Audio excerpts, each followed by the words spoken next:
सचिन जी पुणे महाराष्ट्र से। जय हरिवंश जी। राधा। श्री हरिवंश महाराज जी, राधे राधे। आपके चरणों में कोटि कोटि प्रणाम। महाराज जी, अजपा साधना कैसे सिद्ध करें, उसका प्रयास कैसे करें, कृपया मार्गदर्शन करें। देखो, पहले हमारे अंदर कर्ता भाव है। जब तक हम कर्ता भाव को नहीं मिटाएंगे तो अजपा तक कैसे पहुंच पाएंगे। देहाभिमानी कर्तत्व भाव रखने वाला अजपा में स्थित नहीं हो सकता। तो पहले हम जप की प्रक्रिया में आवे। पहले वाचिक जप, फिर उपांशु जप, फिर मानसिक जप। पहले वैखरी वाणी से जप, फिर मध्यमा, फिर पश्यंती, फिर परावाणी। परावाणी ब्रह्म स्वरूप है।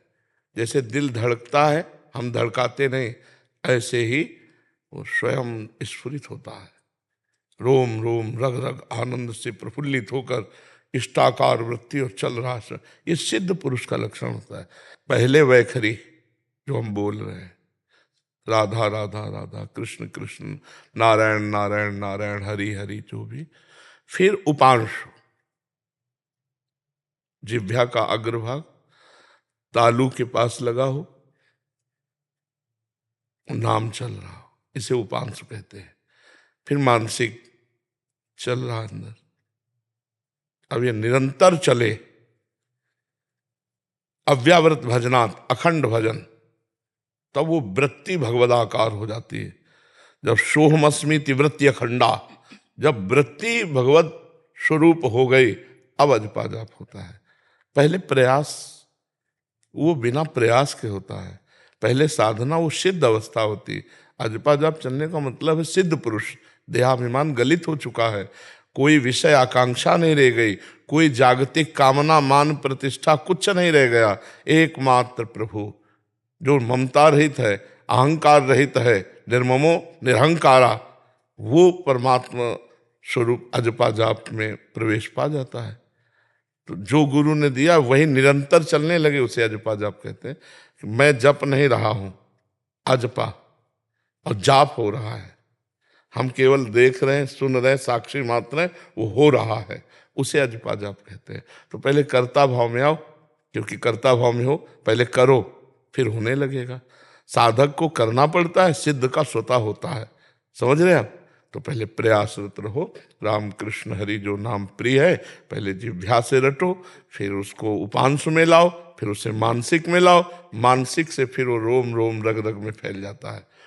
कई बार हम सुनाते हैं कि नाम श्वास दो बिलक चलत हैं, इनको भेद नमो को भावे, श्वास नाम नाम ही श्वासा, नाम श्वास को भेद मिटावे, रोम रोम और रग रग बोले, तब कुछ स्वाद नाम को पावे।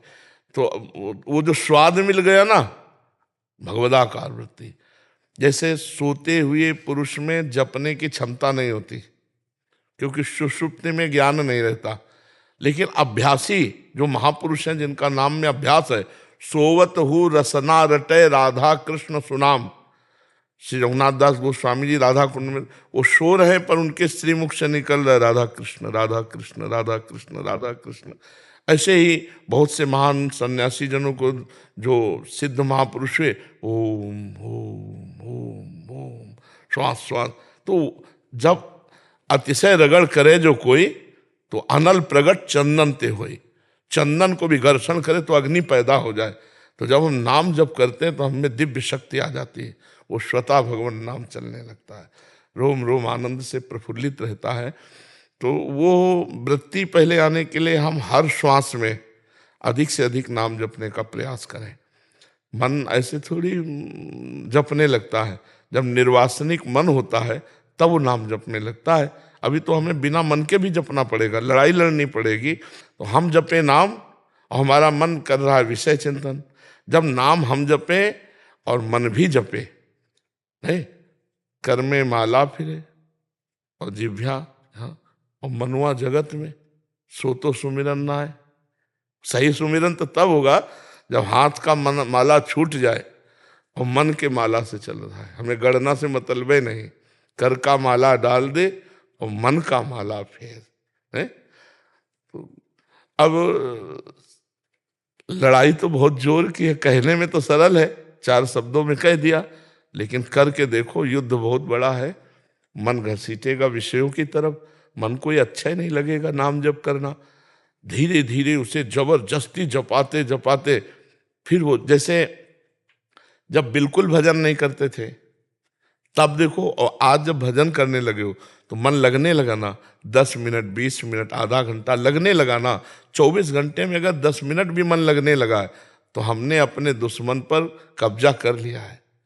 10 मिनट भी अगर लगने, अनंत जन्मों से माया में लगा था, आज हम उसे 10 मिनट भगवान में लगा रहे हैं, नाम में लगा रहे हैं, तो हमने अधिकार कर ले। धीरे धीरे धीरे धीरे जब पूरा मन निर्मल हो जाएगा और पूरा मन भजन में लग जाएगा तो उसी को कहते हैं भगवत प्राप्त महापुरुष। फिर मन जहाँ भगवदाकार हुआ तो भगवत प्राप्त हो जाता है।